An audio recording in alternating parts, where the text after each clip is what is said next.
अस्सलामुअलैकुम। आज deputy speaker कौमी असम्बली ने जो अदम एतमाद की तहरीक जो थी, जो कि वज़ीर आज़म पाकिस्तान के ख़िलाफ़ पेश की गई, उसको जो है मुस्तरद कर दिया और उसके ख़िलाफ़ फ़ैसला दिया कि चूँकि ये आर्टिकल 5 के तहत जो है ये कॉन्स्पिरेसी का जो है वो हिस्सा है, ये आइन से जो है वो लॉयल्टी जो है उसके ख़िलाफ़ है और 54 जो है कॉन्स्टिट्यूशन का आर्टिकल उसका इस्तेमाल करके इसको मुस्तरद कर दिया। जिसके बाद वज़ीर आज़म पाकिस्तान ने जो है सदर पाकिस्तान को कहा कि वो आर्टिकल 58(2)(b) के तहत जो है वो असम्बलियाँ डिसॉल्व कर दें और जो कि उन्होंने आर्टिकल 48 और 52(8)(2) जो है आर्टिकल उसके तहत जो है उस एडवाइस को मानते हुए असम्बली को डिसॉल्व कर दिया।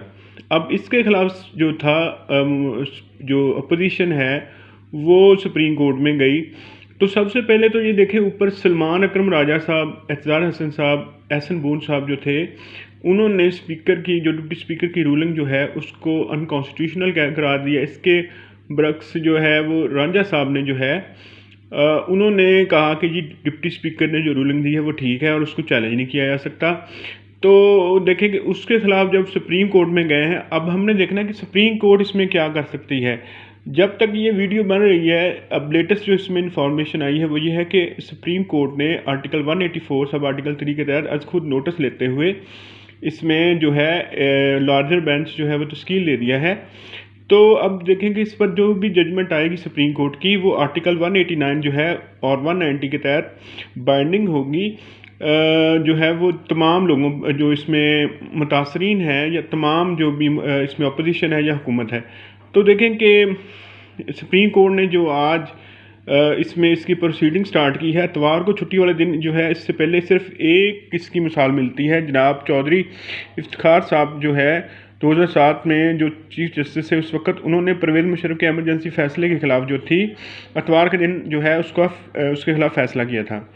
अब देखें कि आर्टिकल 69 जो है वो स्पीकर को जो है इम्यूनिटी देता है कि उसके फ़ैसले को जो है वो अदालत में चैलेंज नहीं किया जा सकता। लेकिन इसके ख़िलाफ़ कुछ इस पर जो है कुछ लैंडमार्क जजमेंट्स हैं, वो मैं आपके सामने पेश करता हूँ। एक Azhar Siddiq versus Federation of Pakistan है, ये 2012 PLD 774 सुप्रीम कोर्ट है। उसके बाद PLD 1970 SC 98 है, ये Farzan Ali versus provinces of Pakistan है। उसके बाद 1992 CLC 2048 है, PLD 2011 SC 407। इसके अलावा भी काफ़ी इसमें जो है साइटेशंस हैं जिसमें ये करार दिया गया कि अगर तो स्पीकर की रूलिंग में कोई इरेगुलरिटी है तो उसको वाकई चैलेंज नहीं किया जा सकता, लेकिन अगर इलीगैलिटी हो तो वो चैलेंजेबल है। देखें कि इसमें यह था कि जो अदम एतमाद की तहरीक जो थी, जब वो असम्बली में पेश हो गई थी आर्टिकल 95 के तहत, तो जो इस पर स्पीकर जो था वो पाबंद था कि उस पर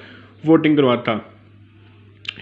तो अब ये अनकॉन्स्टिट्यूशनल चूँकि ये उसमें रूलिंग थी स्पीकर की, तो इसमें सुप्रीम कोर्ट इसमें जो है मेरे हम्बल व्यू है। इसके अलावा मैंने जो सीनियर तरीन जो वकला है उनका जो व्यू है वो मैंने पेश किया है।